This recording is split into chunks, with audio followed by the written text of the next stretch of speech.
To the Breakroom Classic Film fans, it's tea time for a coffee break. Welcome to the coffee house. Can you get Cab Calloway on it? Can you get it? Heck, my panty weighs sugar. I'm shocked to find that gambling is going on in here. By the way, how is your father? The hidey hole. But I want to know, does it bother you? And here I am. I have something on my lap to share with you guys, so I'm using my lap as a coffee table again this week. Welcome to the coffee house. Come on in. I felt that I needed to be here. Not only is this my birth month, but it's also my fave's birth month, who had a birthday anniversary June 3rd, this Wednesday. Josephine Baker, or as I call her, La Baker. If you know anything about me, you know Josephine Baker is one of my all-time favorite people ever. I had wanted to do a piece on Josephine at the coffee house ever since I created the coffee house. One of the main reasons for creating the coffee house was not only to have a break from reality once a week for us to gather together and just take a different aspect of cinema and fashion, but also to highlight some of my favorite films, actors, moments, movie memories with you guys, and hopefully have you guys share those with me from you as well. And I couldn't wait to get to my Josephine Baker piece and discuss that. So I knew I wanted to do it the week of her birthday, which is this week. So I decided, here I am. Today is going to be more of a cinema coffee than a Fashion Friday, although they all work together. We're going to do a bit of a double feature with two different pieces, both with their own background. Josephine Baker and a bit of a personal story with ties, which we'll get to in a minute. First, I want to start off with La Baker, Josephine Baker, born June 3rd, 1906 in St. Louis, Missouri. Though she is quite renowned and quite well known for the banana skirt, there's so much more to her than just that. Growing up, I knew Josephine Baker's name. She was a household name. I felt like, I wanted to be Josephine Baker when I grew up. I still want to be Josephine Baker when I grow up. There's so many different aspects of her than just one thing. And she's one person I found for me that really is a connection of everything and so many things, not just entertainment or her military activity during World War II, being a spy. And I mean, that's so James Bond-esque. To being an international star, to being an international name, her love for children, her love for humanity, her love for people, for the oppressed, the situations that people found themselves in for no reason other than just being who they are. There were so many things about her that I loved, and I love that there are so many things about her that you can connect to, and with that one connection, with whatever way you connect with her, you find yourself exploring all of her and getting a wider story of her. And she is one of the few entertainers, actors that has such that wide variety, such a wide story of being an American in Paris, no pun intended, and creating an international connection. If you want to get started on a Josephine Baker journey, I'd highly recommend Josephine Baker in Art and Life. That, I think, will give you a pretty good base, pretty good way to start with Josephine Baker. My personal connection with Josephine Baker growing up with that name, I remember seeing the Josephine Baker story with Lynn Whitfield, who did a spectacular job in that. Watching that, and that was just like the tip of the iceberg. It just made me want to learn more, know more, find out more. And you find out so much more than what you're expecting with whichever way you enter into Josephine's story. When I was given the opportunity to put on a theatrical production that I have spoke with you guys about several times these past few Fashion Fridays for a college that was starting up. They were about to embark on their first year, and I was contacted by someone in the administration who knew what I did, theatrical productions, and wanted to know if I would produce a show, create a show highlighting, spotlighting Black women of the arts with the 1920s, 19 through 1950s bracket, that time period. And I didn't have to think twice. Yes, instantly, yes. And I instantly thought of Josephine Baker. Outside of highlighting Billie Holiday, Bessie Smith, Ivy Anderson, Maxine Sullivan, Lena Horne, Moms Mabley, I really wanted to do at the Waters. I really wanted to make a focal point of Josephine as spotlighting her, highlighting her specifically. So she came at the end of my writing, creating the show. And it's funny because you would think that bananas would be such a simple thing to find, such a simple thing to put your hands on, like plastic bananas. That's simple, right? So I think when I took on the project, when I was trying to coordinate what kind of clothes I wanted to create for the story, what kind of storyline did I want to write, and what kind of clothes did I want to go with it, what kind of music I wanted to use, and everything, I think the last thing on my mind was where I could find plastic bananas. I just knew that was going to be simple, and I knew instantly I wanted to use that part of her story in my storyline with what I created. So I just kind of put that on the back burner. It was like, that's going to be simple to find. Went on with everything else, casting and choreographing routines and writing out the storyline and the script and making the graphics and, you know, getting fabric and things for all the other parts of the show and props. And then I got to the bananas because I just knew that was going to be simple. I don't know how many places I had to drive around, but it was quite lengthy. It was quite to the effect that I started having to make phone calls like, do you guys have plastic bananas? And you'd be surprised the reaction I would get, especially in person, like, plastic bananas? Yes. No, we don't have those. Finally was able to track down a location that had them. And I was like, how many do you have? And along the way, there were some people, when I explained to them why I was looking for plastic bananas, I'm not putting them in the house in a bowl to trick someone like I Love Lucy. Not that that was intended to trick her. That's one of the funniest episodes for me ever. I always laugh when she bites into the apple. I'm in tears every time. When I explained to them, this is what I need it for. Oh, okay. Well, let me see if I can direct you to another place. Now, of course, the other place would never have it. Finally was able to locate it and said, how many do you have? And, oh, we have like a whole box of them. Keep the box up front. I'm on my way. I'll be there in like 10 minutes. When I got there, met with like eyes like, gosh, you want a lot of, and I had to explain the story that this is what I'm going to do with them, and here we are. So banana on the wall gallery.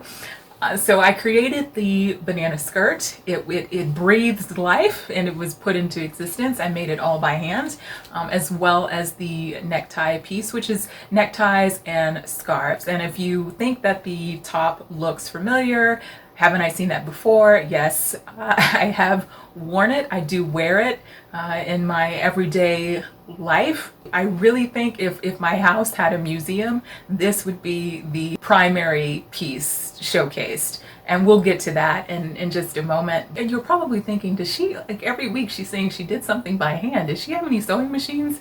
Yes, we have sewing machines. However, there are certain pieces that for me, you can't do it any other way. You have to take that time, that extra step, that extra bit of love with what you're creating to put your hands in the dirt, so to say. Both of these pieces were created by hand. This is the first piece that was used to introduce Josephine Baker in my storyline, as I had written for 4 of us to show different aspects of Josephine Baker's life. And I started off with the Josephine Baker song Marai, which is one of my favorite songs. Had her, the actor, come out with this with a full dance that I had choreographed for her to use, but we weren't, this was like a family, this was a family show, so we didn't do anything risque, but we did have her, made sure she was supplied with the top that you guys see here. But I made sure with the graphics that I had created, because huge projection screens for the audience to see what was going on, to use as our backdrops.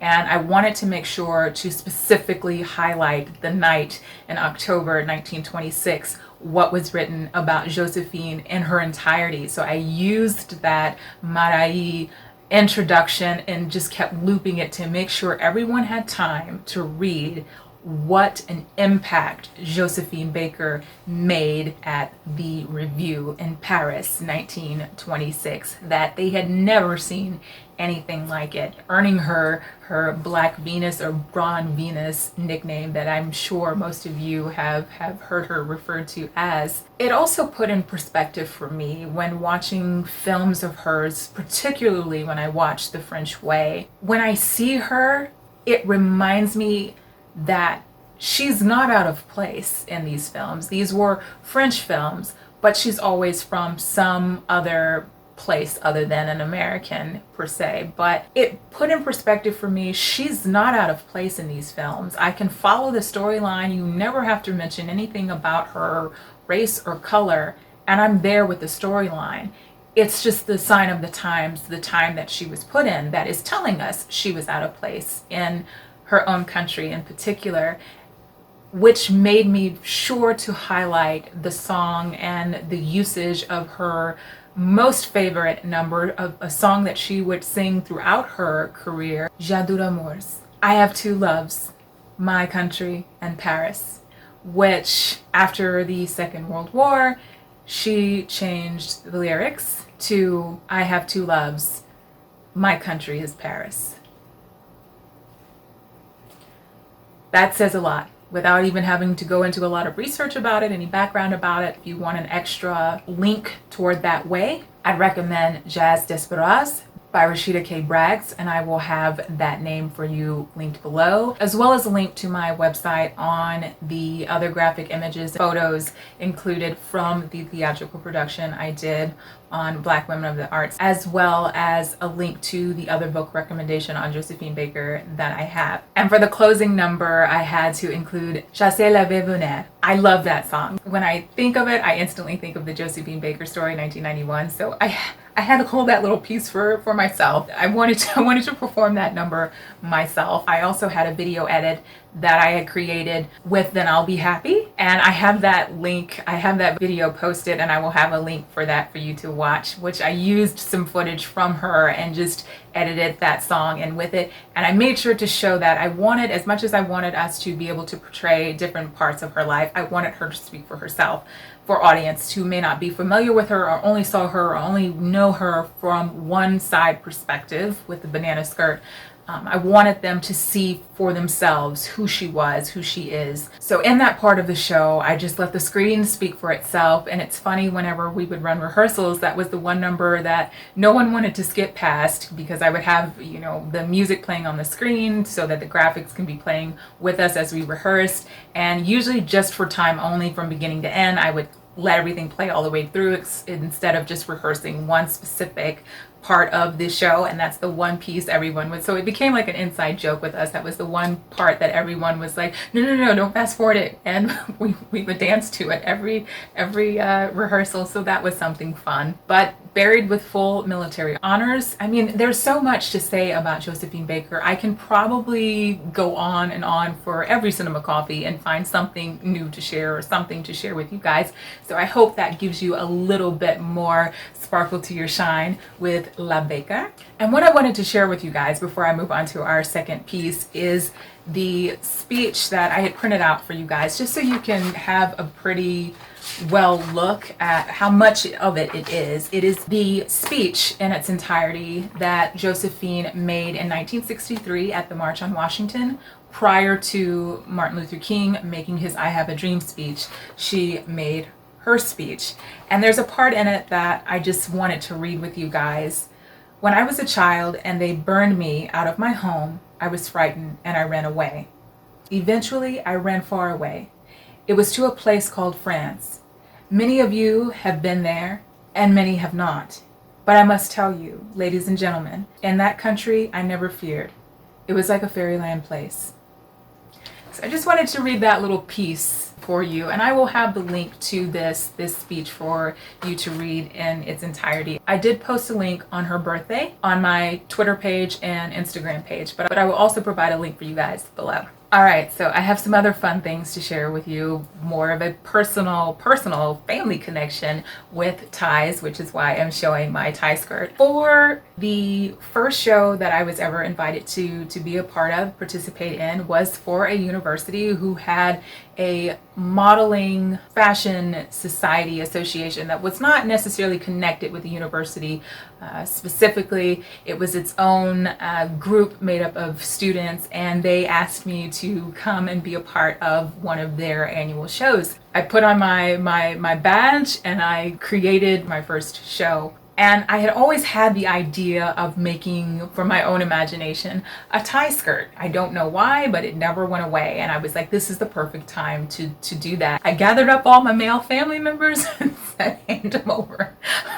This is going to a good cause. And my dad included. I was like, you're gonna have to chalk some over. So I had plenty of neckties that were donated to me for the cause. This is just called the tie skirt. There was no extra name that I tacked onto it, and the top is made out of scarves. This piece became a well-known piece, and I have worn it more than once, and I've enjoyed every second of it. It makes your alter ego come out full flash in person. And from those ties came some ties that I created myself, that I used for a show that I created, and this was for what was written as the entourage, the entourage group. So that was the ties that I created from that. But even further, after that, my dad had come up with this idea. He came in one day and he was like, I have an idea. Like it just came to me. I think he said he was in a waiting room lobby and saw another guy who had little odds and end things in his pockets. I guess he was trying to find something or put something away. And it came to my dad. He was like, wait a minute, why not create a necktie that can hold those little small things, just little small minor things, like maybe, I don't know, a membership card to the gym, or pocket change that you receive from the checkout that you just don't have anything to do with other than donate it if you want to put it in the donation bin. Chapstick, just little bitty odds and end things. And he drew it out. Both of my parents are artistic. He drew it out and was trying to let my mom and I see it, like explain it, and we were following along and kind of looked at one another. I like it, and we immediately got on it. We went to the fabric shop because we wanted the idea fresh in our heads. We went to the fabric shop, bought some fabric, created some ties, and came up with a collection of ties, which is on this hanger for a reason, but I'm going to try to show you guys the ties. These are the ties that we created. I have my label in the background, in the back of the tie, and you can see the zipper here, like a hidden zipper, which, ta-da! So there it is. And we got it patented, so we have our papers.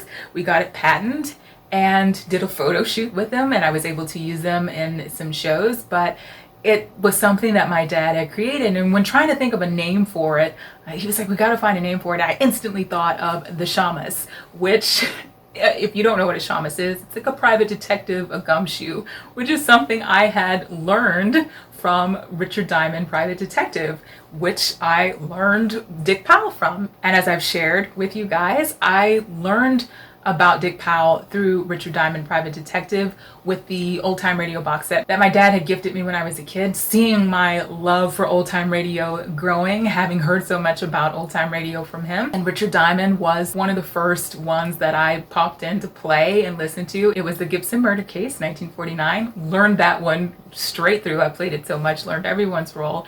And this is prior to me learning who Dick Powell was, which it was years later before I knew he was a crooner, having a heavy career in musicals, Warner Brother musicals, some of my favorite musicals. You learn quickly the life that Richard Diamond had on radio and then on telly, and eventually wanting to make like a film out of it, but that just never grew to reality.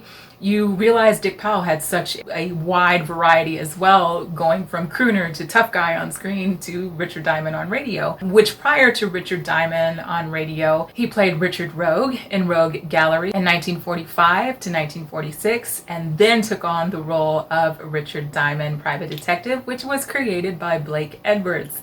Yes, that Blake Edwards, Breakfast at Tiffany's, Victor Victoria, Days of Wine and Roses, and two films I think are not as well known, and one I think is severely underrated. Soldier in the Rain with Steve McQueen and Jackie Gleason. Yes, that Jackie Gleason. That would be my film recommendation for this week. Highly recommend you watching that, and because I don't do spoilers, whatever you think you know, you don't know. With that one, be prepared. That's all I'm going to say. I have introduced that film to others, and after it's over, they're like, what the heck did you just put me through? And I'm like, I know. Just be prepared. Watch it, but be prepared. And the other film I think is so underrated is The Notorious Landlady with Kim Novak, or as I call her around these parts, the Novak, with Jack Lemmon and Fred Astaire. This being after, this is 1962, after Jack Lemmon and the Novak did Bell Book and Candle with Pyewacket, Kim Novak's real life cat at the time,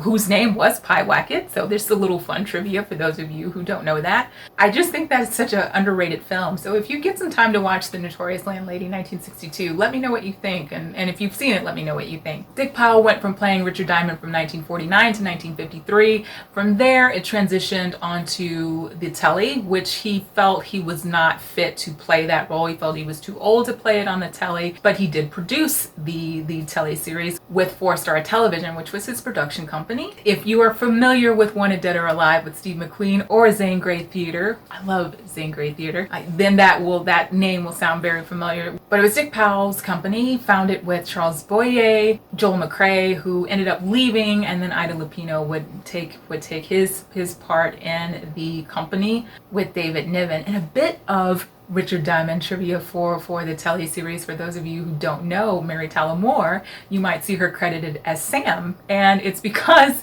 she did play Sam, the switchboard operator, but the only thing that was ever shown of her are her hands and her legs, never anything else.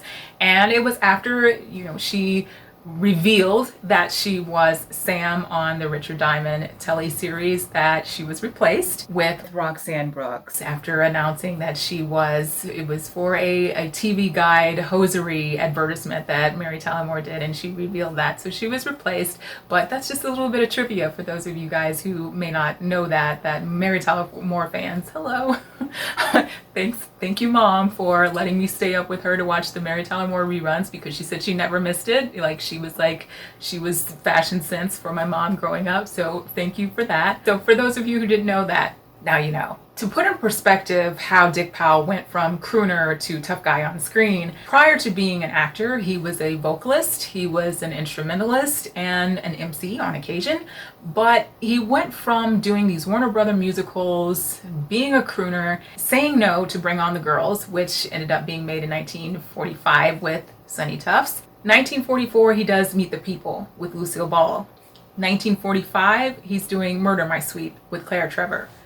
That's a quick 180 in my opinion in any standards. It's a quick 180, which he would go on to play that tough guy on screen, film noir, with his sense of timing, with the wisecracks or the jokes that are like so far ahead of you. When you catch up, you're like, I like it. That's what I think I fell in love with Richard Diamond so much. I loved how he interacted, how he brought the comedy to the seriousness, the somewhat seriousness of the series. Since then, I've listened to Richard Diamond, every Richard Diamond episode with Dick Powell in it. It became a household mandatory thing. Listening to it through the old time radio app. I was tune in like at 11 o'clock a.m. Everyone, Richard Diamond is on. We need everyone's attention. It really became a household listen. It was mandatory. No one had a choice.